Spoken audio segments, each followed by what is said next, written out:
Okay,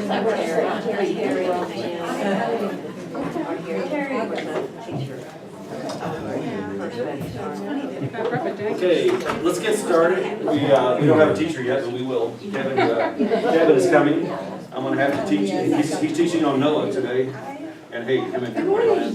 He's teaching on Noah. I'm going to have to make sure he doesn't teach on Nora today. So he's got to stay on topic here. Okay, let's go through some of the church-wide announcements, and then we'll get started again.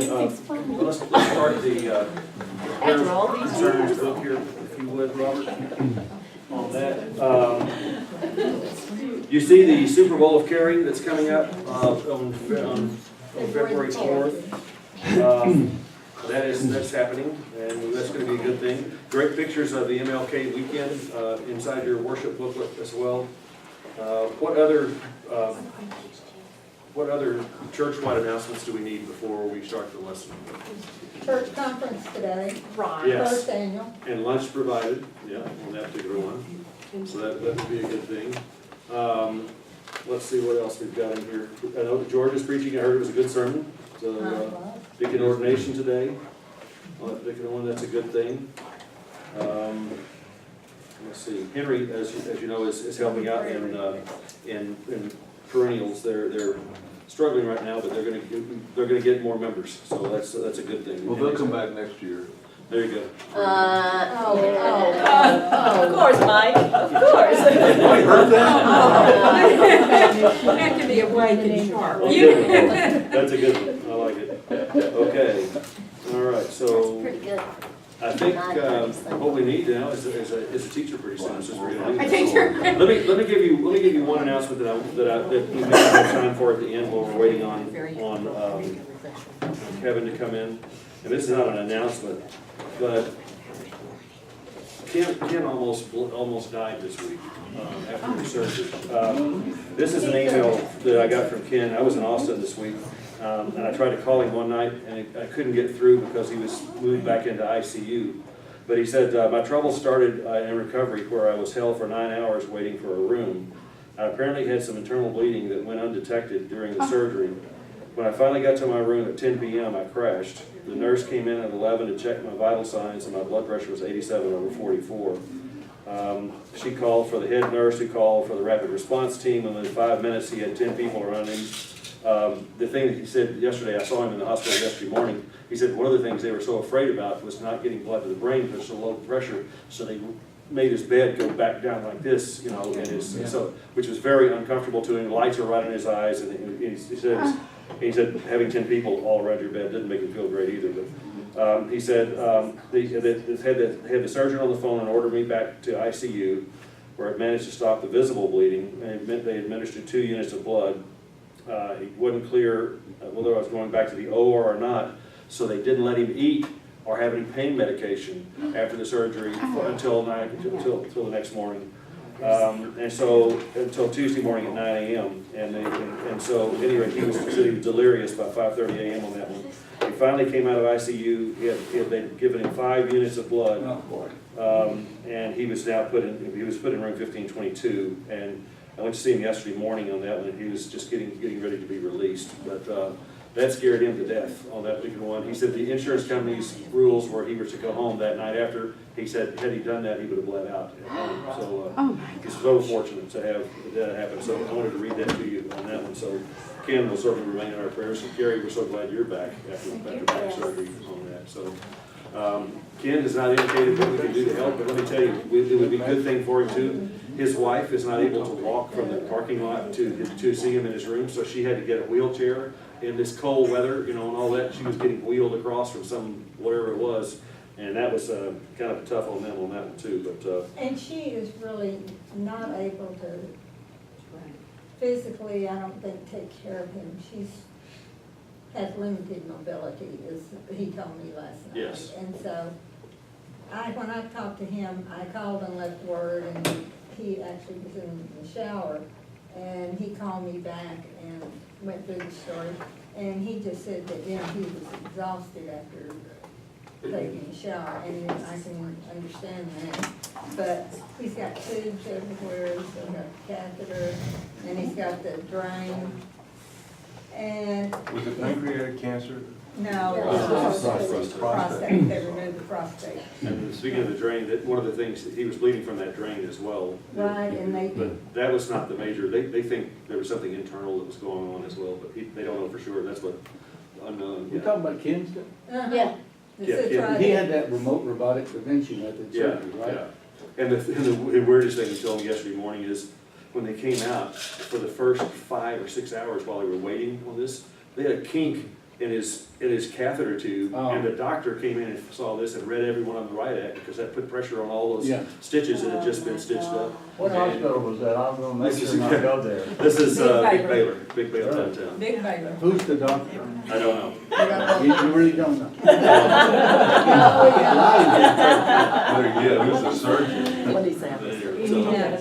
So does he have food? Should we just send some food? That's what we need to find out, and he has not indicated, we need to find out if he needs some, food brought to him or whatever, because it's now that he's home, I think he was feeling like that would be great for Joyce, as Carrie said, because that's kind of where they could, work together, but, He It's- said that Joyce could go get takeout, so undoubtedly, he was doing, I don't know who was doing the cooking, but he said that she was able to go get takeout, so food might be an So getting option. takeout, nobody's doing the cooking except wonton soup Well, that's or right, but something. that's okay, I mean, that's the reason I say we might want to think about furnishing food.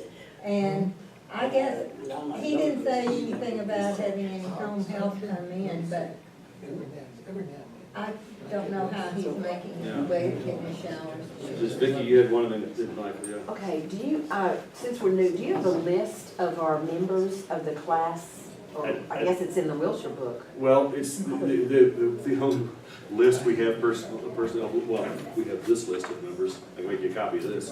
I'm just thinking of addresses, if we want to send Yeah, person yeah. card. Vicki, Well, let me if tell you, you get a login onto the Wilshire yeah. website and you can access the directory online, and I think it's probably more updated than the paper directory, because I think they keep it updated. I just don't know all the names of our people. Yes. That But on the email, you can get from the It kind of email. depends on where you go to get that. But, It's like the voting rolls, they got dead people. yeah, we need to make a list, I think it's a good idea. And for those, since I'm stalling for time for Kevin here, good, there's Kevin. Everybody needs to know that Vicki and Jim joined the church on New Year's Eve. We saw that live stream.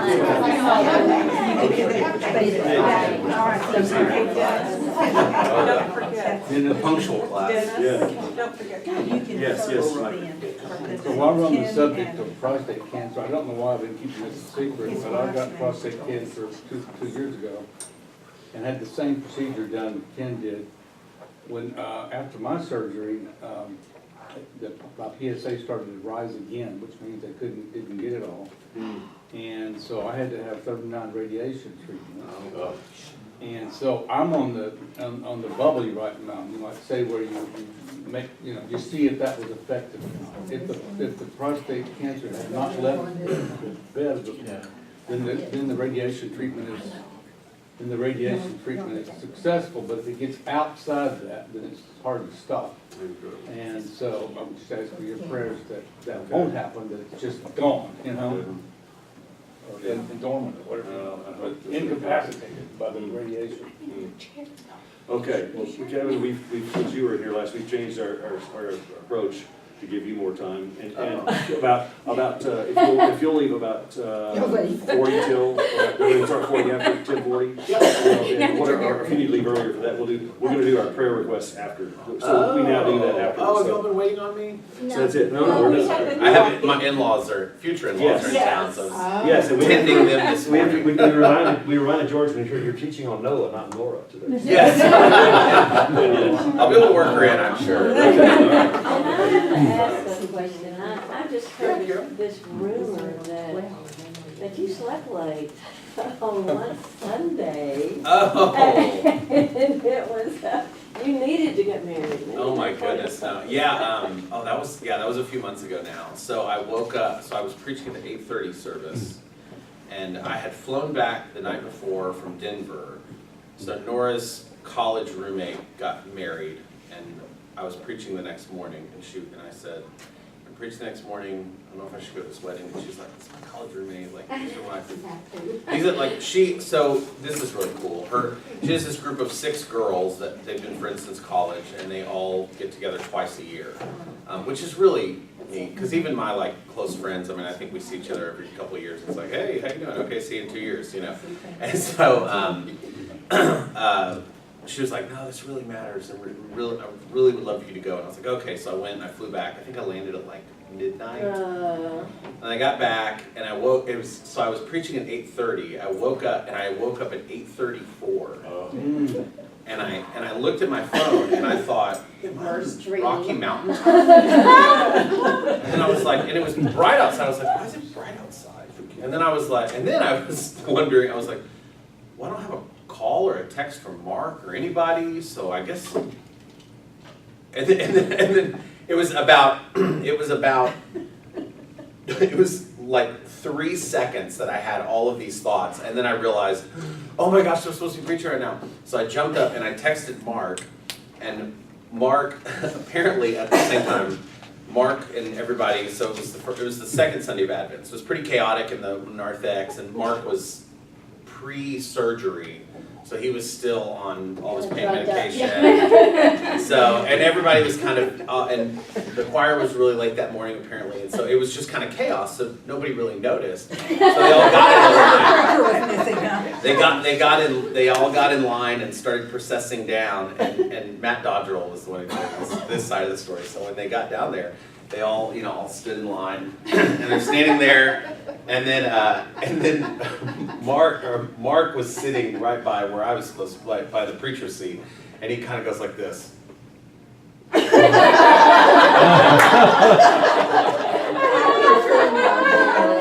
walks over to Doug, and he goes, "Where's Kevin?" And Doug goes, "I don't know." And he walks over to Matt Dodgerell, he goes, "Where's Kevin?" He goes, "I don't know."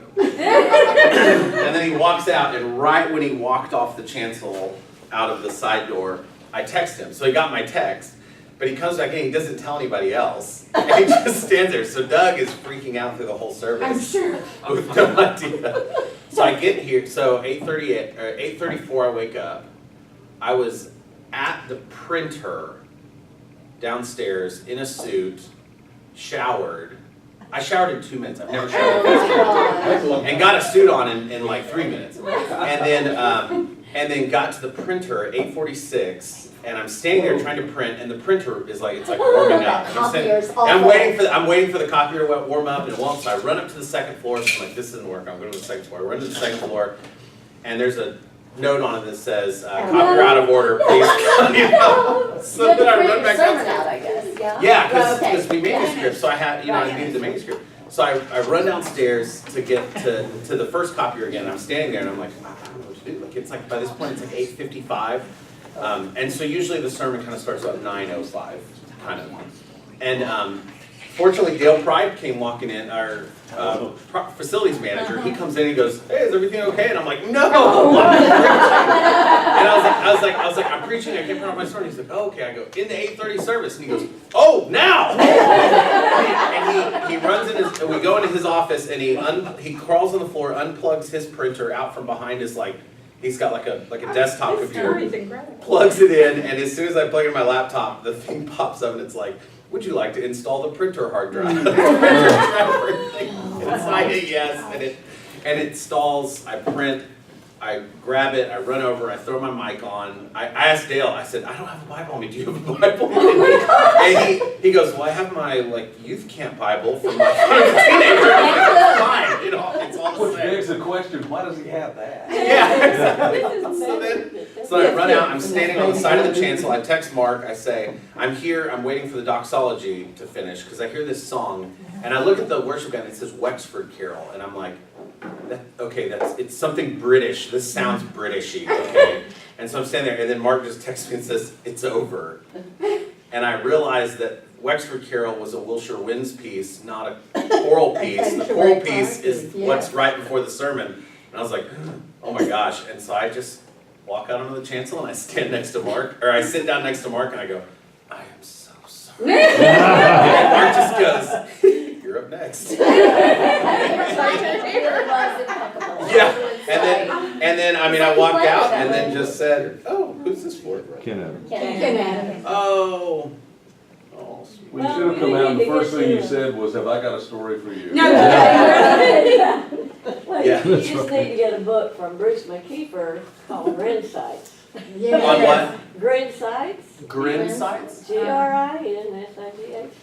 Sites. It's Grin stories sites. he couldn't tell. Yeah, It's right, all Bruce- his Oh, the secrets. stories, I've heard Bruce about has- his stories he couldn't tell. Yeah, but That's one, you Yeah. probably have The funniest thing about that is, I got an email that week from the pastor of First Baptist Pensacola, Florida, who watches our YouTube videos every week.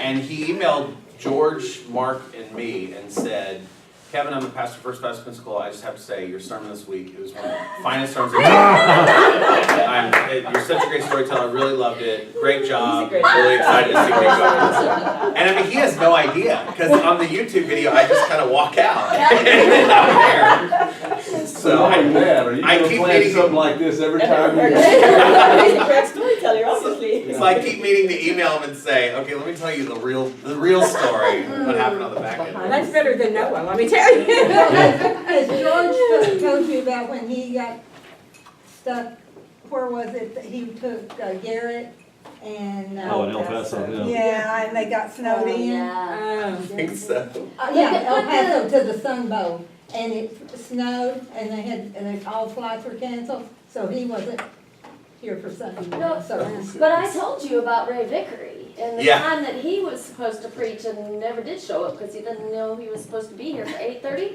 And Andrew Doherty pulled out a sermon on the fly and Right, preached, yeah. and it was quite good. But Every preacher has a sermon right in their pocket, so. Remember that? Too funny. So, well, thank y'all for the wonderful gift for our wedding shower. So, the mini Cuisinart, let's see, y'all gave us the mini Cuisinart, the silicone cups, the spiralizer, that was Nora's most, she was excited about the spiralizer.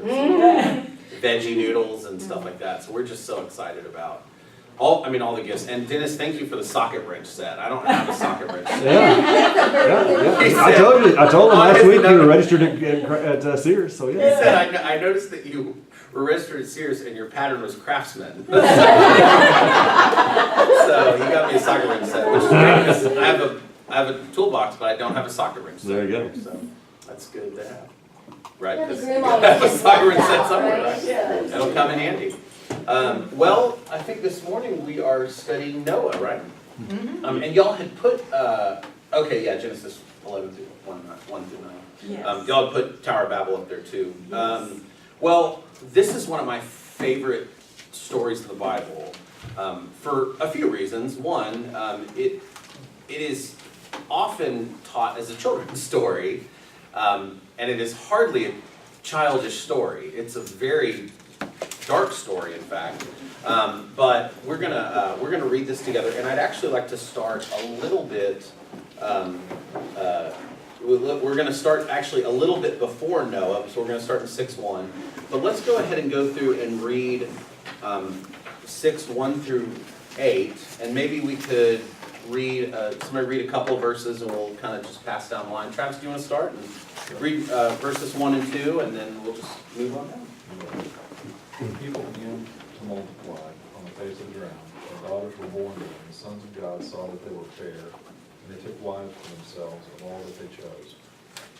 Then the Lord said, My spirit shall not abide in mortals forever, for they are flesh. Their days shall be 120 years. That, I don't have to say that, were on the earth, it were on the earth in those days, and also afterwards, when the sons of God went into the daughters of humans, who bore children to them. These were the heroes that were of old, warriors of renown. The Lord saw that the wickedness of humankind was great in the earth, and that every inclination of the thoughts of their hearts was only evil continually. And the Lord was sorry that he had made humankind on the earth, and it grieved him to his heart. So the Lord said, I will blot out from the earth the human beings I have created, people together with animals, creeping things, and birds of the air, for I am sorry that I have made them. But Noah found favor in the sight of the Lord. So, when I first came to Wilshire, I came and did a Disciple Now weekend, and I was leading at the time, the juniors, who was Darren's kind of rowdiest group at that time, and I was teaching the Noah story, and Trey Vigil, do y'all know Trey Vigil? He's wonderful. His dad, I just saw his dad. His dad teaches in the children's area. And you know, Trey was a big football player at Lake Highlands and real brash and loud. And I said, and we sat down. And I said, okay, well our first story is from Noah in Genesis 6. And Trey goes, yeah. Noah, there's a big flood. God kills everybody. Yeah, can we move on and just go do something else? And I said, oh, so you know about the part where the angels come down and have sex with all the women and make all the weird giant babies? And he goes, what? And I said, Genesis 6, open it. And he reads it. And actually, the NRSV kind of cleans it up a little bit, but in NIV, it's still kind of like the sons of God went into the daughters of men, is what they say here, who bore children of them. And he read that, and he was like, what is this? I was like, well, maybe you don't know everything about that. So in the Genesis cosmology, so I'm going to say this word cosmology a few times, so let me, we'll do a little. That's like beauty school, right? Yeah, exactly. So this comes from the word cosmos in Greek, which means world. And your cosmology is... I thought that was a study of makeup. Yeah. That's what she said. Cosmetics, Yeah. It's the way your world is put together. Now, we have a very different cosmology, right? So you've heard the word the cosmos, right? Yeah, we've all heard that, or at least seen, you know, Neil deGrasse Tyson talk about it or something. So we know a lot about the cosmos now that we didn't know even 100 years ago, even 10 years ago, and certainly not, you know, 4,000, 5,000 years ago. And so the cosmology has changed as we have understood the world differently, right? So at the time that Genesis would have been, these stories would have been being told, and Genesis would have been being written down and actually codified into sacred scripture, and a very different understanding of how the world was put together. So in Genesis 1, we see the creation narrative, right? And so on the first day, what's created? Little test. Light. Light's created the first day, right? And then the second day, something is created that's a little odd, and it's translated different ways. Anybody know what it's called? Second day, it's the... You're so close. The firmament is the word you're looking for. And that's the word that they use in King James, right? So in the King James they say firmament, but the Hebrew word there is actually literally just the word for bowl. It's a big bowl, and it actually refers to like a metal bowl that's been hammered out. And so when it says, the first day, you know, God said, let there be light, and there was light. Second day, God said, let there be a dome. Let's flip to Genesis 1, and we can read the text itself. Even though I'm sure y'all just did Genesis 1 just a few days ago, or a few weeks ago. So, Genesis 1:6, and it says, and God said, let there be a dome in the midst of the waters, and let it separate the waters from above, the waters from below. So, the world, which is, it sounds strange, right? Like when you think about a dome, like, what on earth does that mean?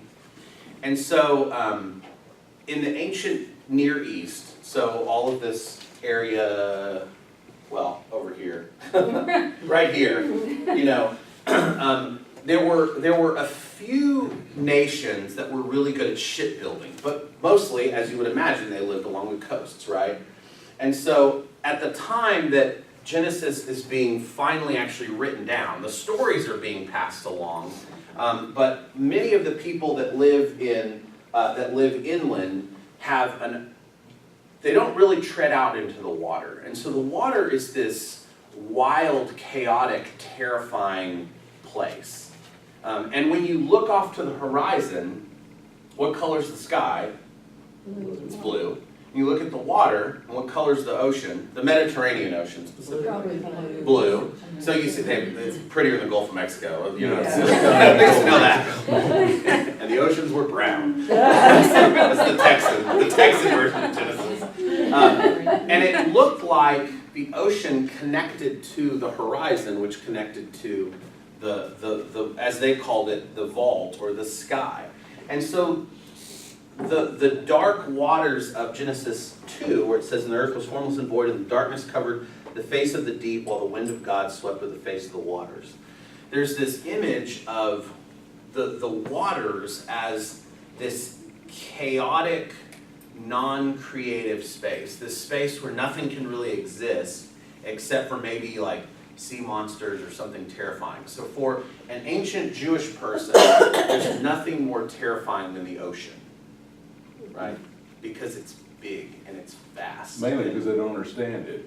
Exactly. They don't, you're exactly right, Mike. They don't understand it, right? If you went to a Phoenician and said, how do you feel about the ocean? They'd be like, ocean's great. We know how to build ships, we can sail all over the place. There was that, one of my history professors actually said there's some evidence that Phoenicians actually sailed to North America, like back at that time. Like contemporaries of, like Hebrew contemporaries actually made it all the way to the U.S., well, not the U.S. at the time, but to North America, and they found this rock that somebody had carved a Phoenician love poem into, and it was a sailor whose ship had been destroyed, and he was grieving that he would never see his love again. And they actually found that in North America. So I mean, we think Columbus sailed the ocean blue first, but the Vikings, the Phoenicians. But for the ancient Hebrew people, they did not venture out onto the water. They might have, they would go out on the Sea of Galilee, they would do fishing and things like that, but they were not seafaring people. So when they thought about the chaos of the world, they imagined the water, they imagined this water that existed and that God existed over the water. God was the force of being and goodness and creativity that was separate from the chaos of the water. And so in Genesis 1, when God creates this space to exist. So if this is the water, let's do it with blue, since we have a blue here. If this is the water below, then this is the water above the sky. And then as the days go on in the Genesis narrative, it says, let the waters be gathered together so that land may form. And this land emerges where where creatures can actually live and everything. And so in the ancient Hebrew cosmology, this is what they believed the world was. All of this is water, the water above, the water below.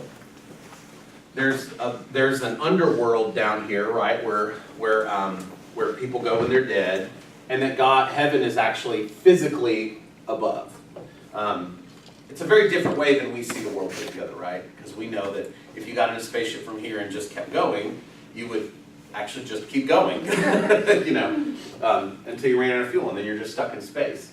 But the world of not just the ancient Hebrews, but most of the people in the ancient Near Eastern world. So the Babylonians had a very similar cosmology, but they had a different theology for how this world was put together.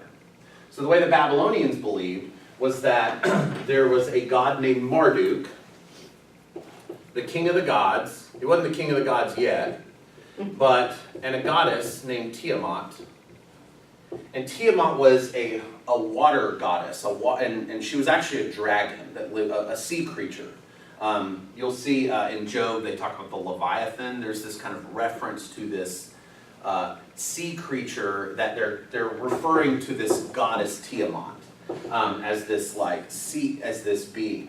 So in the Babylonian creation story, Marduk finds Tiamat, the sea creature, and they get in this cosmic battle, and they fight, and Marduk takes his sword and he cuts Tiamat in half, and takes half of Tiamat and creates the waters above us, and then takes the other half of Tiamat and creates the waters below us. And so the water creature becomes the actual water around us, and Marduk creates this space for humanity to live within. Now, what culture is this again? This is Babylonian. Babylonian, okay. So Hebrew slaves being taken into exile, this is the narrative that they're hearing, in their Babylonian public school. That's the story the kids are hearing, right? Mike?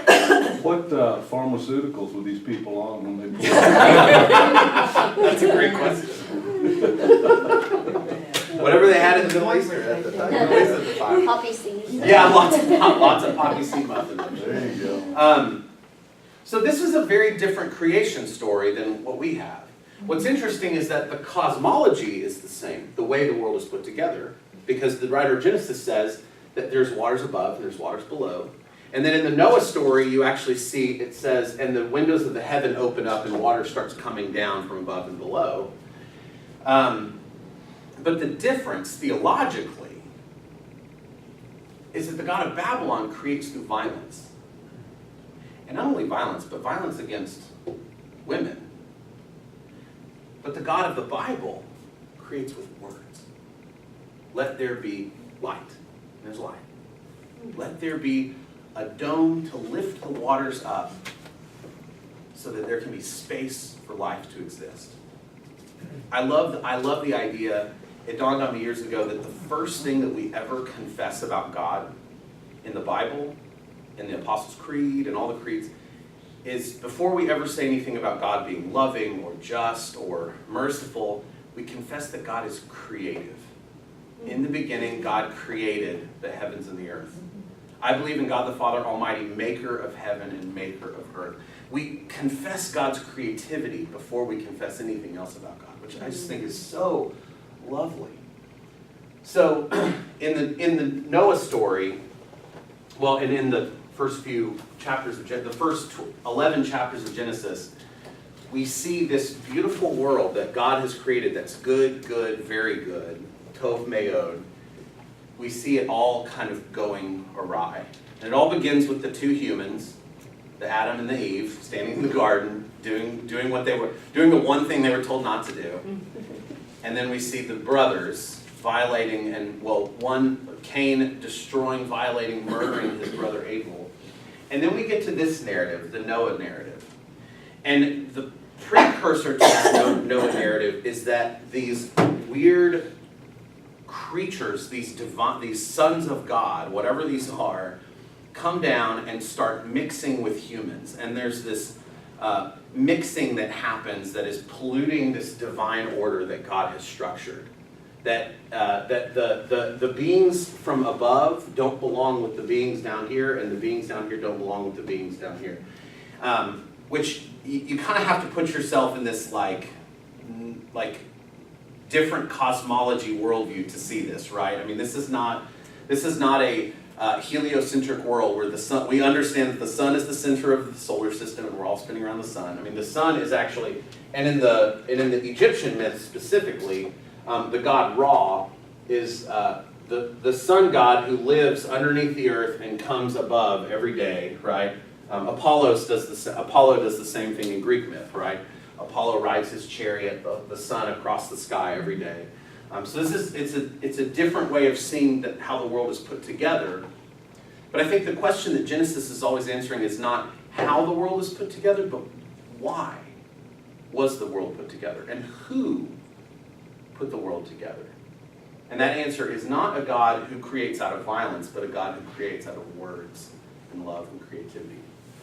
Kevin Bill Brewster last week put this, I had never heard anybody say it this way before, but he was like, science tells us how the world was created, history tells us when it was, but the Bible tells us why. Yeah, And so that's great. it was great. I had never thought about it. That's good. I'm going to steal his three. Yeah. That's good. Mike. In verse 4, could you define the word Nephilim?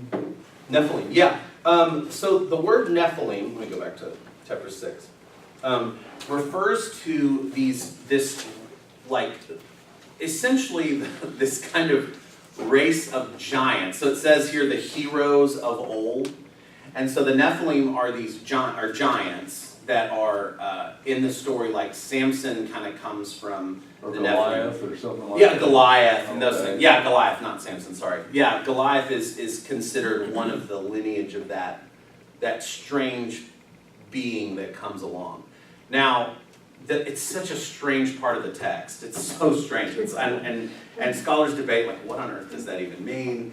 And the most compelling argument I've heard is this idea that there was that the divine order has been disrupted because the sons of God have come down and intermingled with the daughters of men. That, once again, that's kind of like in this like cosmology that you're living in, this kind of mythological cosmology. But it's this precursor to this Noah story, because not only are people being, cruel to one another and terrible, but there's this blending of the order that's kind of destroying creation. So let's go on to read. Let's read 9, 10, and 11. 9, 10, 11. Yeah, let's just keep on reading two at a time. Brian, why don't you read 9? Did you read already, Brian? Yeah. I did. Oh, sorry, Diana. Why don't you read 9 and 10, and then we'll just keep on going. These are the descendants of Noah. Noah was a righteous man, blameless in his generation. Noah walked with God. And Noah had 3 sons, Shem, Ham, and Japheth. Now the earth was corrupt in God's sight, and the earth was filled with violence. And God saw that the earth was corrupt, for all flesh had corrupted its ways upon the earth. So God said to Noah, I am going to put an end to all people, for the earth is filled with violence because of them. I am surely going to destroy both them and the earth. So make yourself an ark of cypress wood. Make rooms in it and coat it with pitch, inside and out. This is how you are to make it. The length of the ark 300 cubits, its width 50 cubits, and its height 30 cubits. Make a roof for the ark and finish it to a cubit above, and put the door of the ark in its side. Make it with lower, second, and third decks. No, let me interrupt just a minute. My Bible defines cubit. For those that have wondered, what the hell is a cubit? The cubit is 18 inches apparently. She said 1 cubit, the ark within 18 inches of the top, or 1 cubit from the top. The ark is 450 feet long, 75 feet wide, and 45 feet high, roughly. It's roughly the size of the building we're in. Oh, Whoa. that's a good comparison. That's a helpful comparison. Where did you? If you went to a smaller church, you wouldn't be able to use that. Size. But here it's really helpful. We're in right now, right? Oh. Yeah, a cubit usually measured from, the way I always heard it growing up, is that a cubit measured from an average man, whatever that means, from his elbow to the tip of his middle finger, and a span was from the pinky to the thumb. So, they don't have measuring sticks and, the kind of, they don't have a metric system there, or whatever our system's. I always kind of US wondered, standard. like Bill Cosby, back when he was a decent comedian, he asked, what's a cubit? Yeah, exactly. So this is a really interesting moment, and when I was growing up and I heard this story, and I remember this specific. I rented a video from my church library. We had like a little church library at Freeman Heights where I grew up, and I rented this cartoon series of time travelers who would go back and like help out biblical characters. I can't remember what it was called, but I loved watching How it. have you watched? Yeah, I loved watching Heroes it. of the Bible. Yeah, and it's called Great Heroes of the Bible. Maybe it was Great Heroes. Yeah, and there's this, and I remember I vividly remember the Noah one, where Noah's building the ark, and the like little kids from wherever, from the future, are trying to help him, and the storm starts coming, and there's all these people that are mocking Noah, that are like making fun of him, and they're all sitting in a tree drinking wine, and they kind of are. In hindsight, they're kind of made to look like monkeys, like they're hanging out in a tree and drinking wine and laughing and making fun of him. And I remember as a kid getting the impression that, everyone was like partying too hard and being like laughing too much, and that's why God killed everybody. Which is like a really terrible way to think about it. But that's the impression that this like show gave me. And so I remember as a kid being like, man, so that's Never going to a party. Yeah, never going to a party. That'll be good. And so, You know that fraternity idea you got, you better get rid of that. Yeah, exactly. Get that right now. And it really wasn't until I was an undergrad and reading this text when it dawned on me, when verses 11 through 13 really hit me. Now the earth was corrupt in God's sight, and the earth was filled with violence. To think about the sin of Cain has permeated the whole of creation. I can't even comprehend a world where, and I know that there are places in our world where everything that they know, everything that they're surrounded by is violence. Which is why so many people want to get out of the country where there's so much violence and get to a Well, place there's where they places feel in safe. this country where that's happening too. Absolutely. There's parts of Dallas where you can go and there's plenty of violence. But a place where there is absolutely no respite or safety from violence. That is the world that God had created at this point, that had completely run amok. Everything had gone to hell in a handbasket. That's a very different way of thinking about why God would create the world, or why God would cause the flood. And the flood itself, this is a what we call a theodicy question.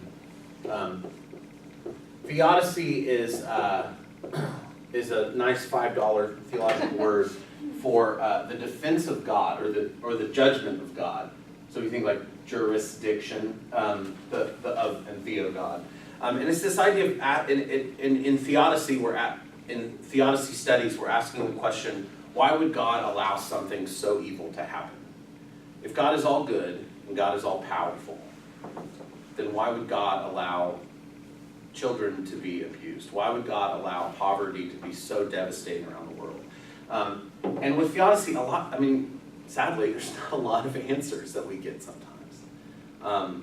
I think that as Christians, what we see in Jesus on the cross is that our God is a God who can bring great truth and power through weakness, through an act of nonviolence. Like that to me is deeply comforting as a Christian.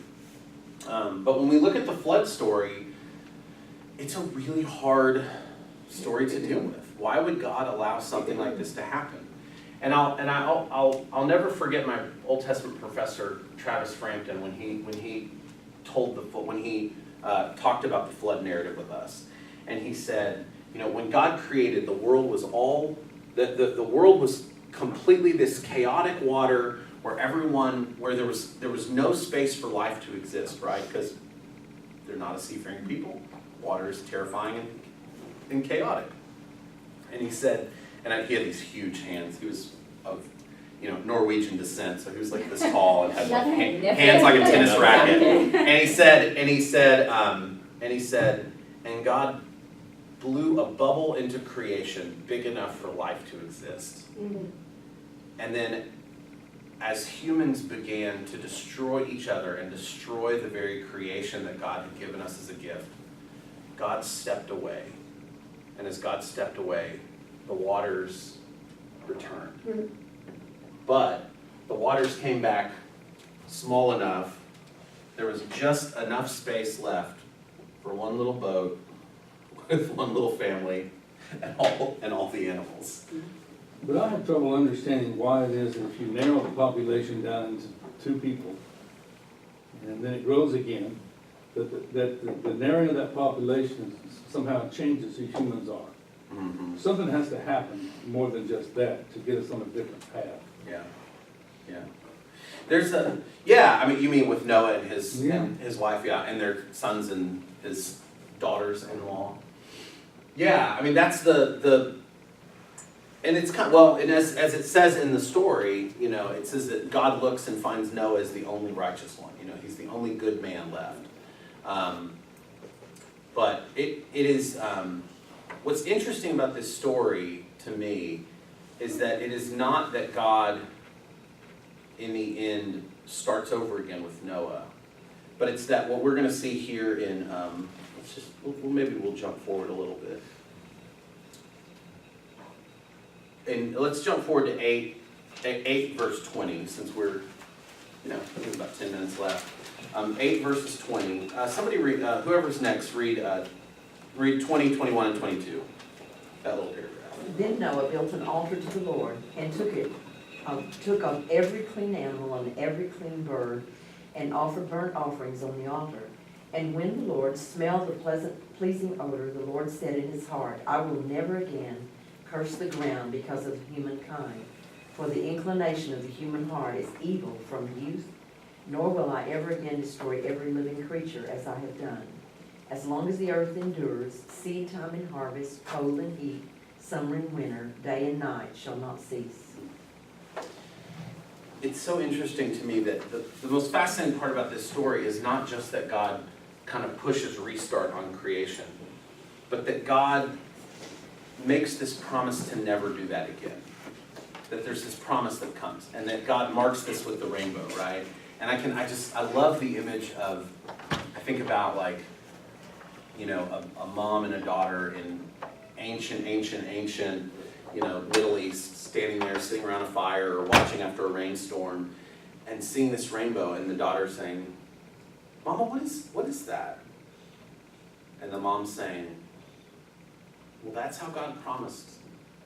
And then telling the story of the flood and saying, but we see that because God promises that God's never going to do that again. That God is never going to hit reset again. Well, see, that's interesting, because that's different than what I was taught growing up in Emmanuel Baptist in Little Rock. I was taught that it wasn't gonna happen this way with water, but that it would happen again with fire. Oh, yeah. I have heard that. So isn't that in Revelation? That's a really good question. That is it's in 1 Peter that it talks about the purifying fire, I believe. And that's actually what I grew up hearing too at Freeman Heights Baptist over in Garland. And it's interesting, that actually comes from this kind of left behind theology or premillennial dispensationalism, kind of like the idea that like are y'all familiar? Did anybody ever read the Left Behind series or know of it? Basically, it was a novel that talks about the idea of the end times as coming imminently. That, you know, the rapture happens where everybody gets pulled away from the earth, and that we actually all go away to heaven. But what's fascinating about Revelation and what happens in the end times, and Revelation 21 specifically does it this way. In Revelation 21, I'll just read real quick. It says, and then I saw a new heaven and a new earth, for the first heaven and the first earth had passed away, and the sea was no more. Remember, the sea's a scary thing, so the sea's gone. And I saw the holy city, a new Jerusalem, coming down out of heaven from God, prepared as a bride adorned for her husband. I think it's really interesting how in this biblical vision of the future, it is not that God destroys everything here and takes us away to another place, which is actually really kind of the Mormon idea, right? Is that we all get a planet and we go somewhere else. But that God actually restores and redeems this place in the new heaven. And there is a new heaven and a new earth that come here on this place now.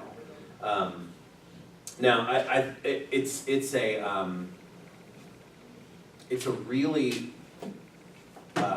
encouraging to me image of the way that God is going to deal with this world, because what I heard growing up, and especially people when somebody would bring up something like, oh, we should take care of the world, or we should be more conscientious about the earth and how we use its resources, or whatever, and somebody would always say something like, well, why? It's just going to be burned up anyway.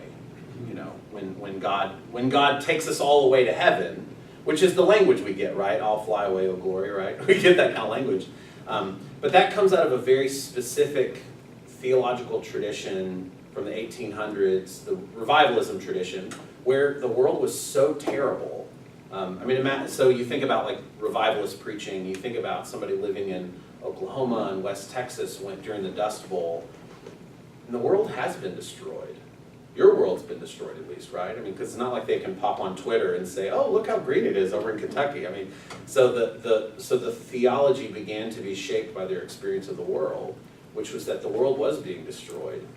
And that heaven, there's no way that this place could be saved. So heaven's got to be somewhere else, right? Someplace somewhere else. But it's the biblical witness that I see is that God is continually pronouncing God's faithfulness to humanity and to creation. That as Jesus says in Revelation 2, behold, I'm making all things new. And what's powerful about the Noah story is that we see a God who left creation, left it alone and said, listen, I'm out. But then that comes back in faith. What's really interesting to me is the fact that evil was present even with Adam and Eve. Because that snake, although it wasn't a snake at the time, it probably had legs, and God cursed it to make it crawl on its belly, so it became a snake. And then there was a tree of the knowledge of good and evil at the time of Adam and Eve. Mhm. So evil was in the world. Maybe they didn't know about it initially, but they came to embrace it. I love the way that St. Augustine talks about evil, and he talks about how talks about evil as darkness. He says that evil is the absence of good, in the same way that darkness is the absence of light. And what God gives us, and what we see in the garden story, where there's this tree of the knowledge of good and evil, what God gives us is this gift of freedom to choose. Do we want to choose life, or do we want to choose death, as Moses says in Deuteronomy 30? And that we're called to choose life. We're called to reject the violent ways of the world. We're called to reject the creation-destroying ways of a mindset that just wants to consume rather than create.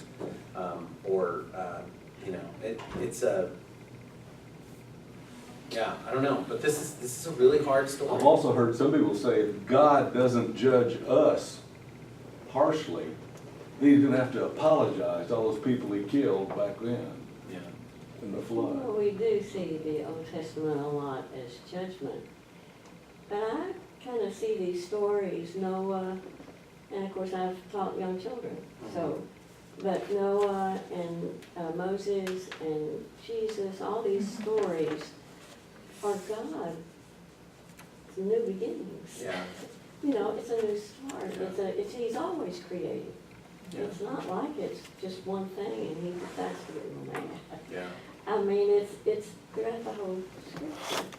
And the great, I years and years ago, this isn't actually in the assigned reading, but it was encouraging to me. When I read this story a long, long time ago, and I thought about, and I was preaching at Royal Lane, and I was doing some study on the lectionary text for that week was 1 Peter 3, 18. And I went and I found this text, and this was the lectionary text, and so this is the text in 1 Peter 3:18. For Christ also suffered for the sins once and for all, for the righteous and the unrighteous, the righteous for the unrighteous, in order to bring you to God. He was put to death in the flesh, but made alive in the spirit. Here's the thing. In which he also went and made proclamation to the spirits in prison, who in former days did not obey, when God waited patiently in the days of Noah during the building of the ark, in which a few, that is, 8 persons, were saved through water. And baptism, which this pre-transfigured now saves you, not as a removal of dirt from the body, but as an appeal to God for a good conscience through the resurrection of Jesus Christ. It's such a strange little throwaway line in there. He went down and preached to the spirits in prison who were there since the days of Noah. And in Catholic tradition, they've actually done a lot of reflection on that. And a lot of that and if you read, we don't do the creeds in Baptist traditions, but there's this, did anybody grow up in a tradition where you read creed, where you said the creeds? And there's that weird line where it says, he descended into hell. Depends on which denomination, though. Yeah, we'll actually say. Yeah. And it's interesting, Athanasius, the early church father who was the one who, the greatest voice in the theological debate over is there a Trinity or is there not a Trinity? The Trinitarians versus the Unitarians kind of thing. And Athanasius had this talked about how when after Christ dies on the cross, he went down into hell, he went down into this underworld, and that he ripped the hinges, he ripped the gates of hell off its own hinges, and set free the captives. The people who were not supposed to be set free, he set them free. And what's so incredibly encouraging to me about that is that even in this Noah story, the story where all of these people have died, right? The whole of the world except for these 8 people have died. God had not forgotten even them, the people that died. We know in the Noah story that God doesn't forget the 8 people, because it says God, 8:1 says God remembered them. But that God didn't even forget the people who died. And so I love how 1 Peter comes back to bring us back to that part and say, God didn't forget them. And Christ actually went down and brought them out of the prison themselves. I don't know, it's such a strange story. And without the 1 Peter text, for me, it's a deep tragedy that God could destroy the world and then, or step away from the world and allow it to destroy itself, is more of the way that I like to think about it, right? The world is consumed in violence. But that God doesn't even forget them, and that God ultimately, they are redeemed too. It's a much more encouraging when you have when you have the whole story instead of just looking at the Noah story itself. So anyway, good. Thank you. We're over Kevin. time, yeah. Thank you. Kevin. Yeah, it's a great text. Thank you. Love talking so much. Yeah, thank y'all. I'll get out of y'all's here. Oh, yeah. I stole it last time. That's right. Okay, Bye, y'all. Thank you. Okay, so here are our prayer requests. Ken Adams, who we talked about prior to that, so we'll certainly remember him in our prayers, and we'll find out if he needs help from the class or whatever this week. I praise for Carrie's return from surgery. We're so glad, Carrie, that you're back from your back surgery. Now, Henry Foster, acute pain in back in the hospital. Laura, is that yours? What was? Yes, he is in our companion, Carrie's and my Companions in Christ group, and he's in discovery class, but he has had long battles with cancer, and now he's having severe back pain and is hospitalized. Okay. He had a bad kind of leukemia. Yes. Okay. And then Linda Gozer, within our class, has the flu. Is that yours, Diana? Is that, yeah? So she's, sorry to hear that. Is And she then- okay? She's gotten Tamiflu, so she's hoping it'll be short-lived. But we're in companions together, and she emailed and said I won't be there today. Sorry to hear that. And then Carolyn, this is a sad story, lost her neighbor of 40 years and wasn't able to come to Kevin's thing yesterday because Carolyn was called by one of the family members can she check on him, and they couldn't get anybody there, and they had to call 911 and found her dead. So sad situation for Carolyn. Well, the 2 children have lost both parents now within 6 months. So that's fine. Anything else to add to this list? If not, let's pray. Thank you for coming today, and we'll hope to see you next week. Dearly Father, we thank you for this day, a time that we can come and study your word, and to put the world aside for a few hours. Help us as we hear a sermon next, that we will take that message with us as well. We thank you for the story and the lesson that Kevin taught to us today. Father, we pray for Ken Adams and for Joyce. Be with them this week and in the coming weeks as Ken recovers from his surgery, and help him to get stronger every day and return to us. Father, we thank you for Carrie's successful surgery and return to us, and continue to be with her as she gets stronger and recovers from that surgery as well. Father, we pray for Henry Foster, who has had acute pain in the back, is in the hospital. Be with him and those who love him and those who are caring for him, that he might have a good outcome. Father, we pray for Linda Gozer as she recovers from the flu. Be with her and give her the strength and energy that she needs to get back onto her feet. And Father, for Carolyn's neighbor of 40 years who died of a heart attack on Thursday, please be with that family, with those 2 children who now have lost both parents within 6 months, and help Carolyn to know the words and to say to help and comfort them in the coming days. Father, thank you for Wilshire. Thank you for letting us be your hands and feet in this part of the world. And we pray. Amen. Good to see you. I'm not back.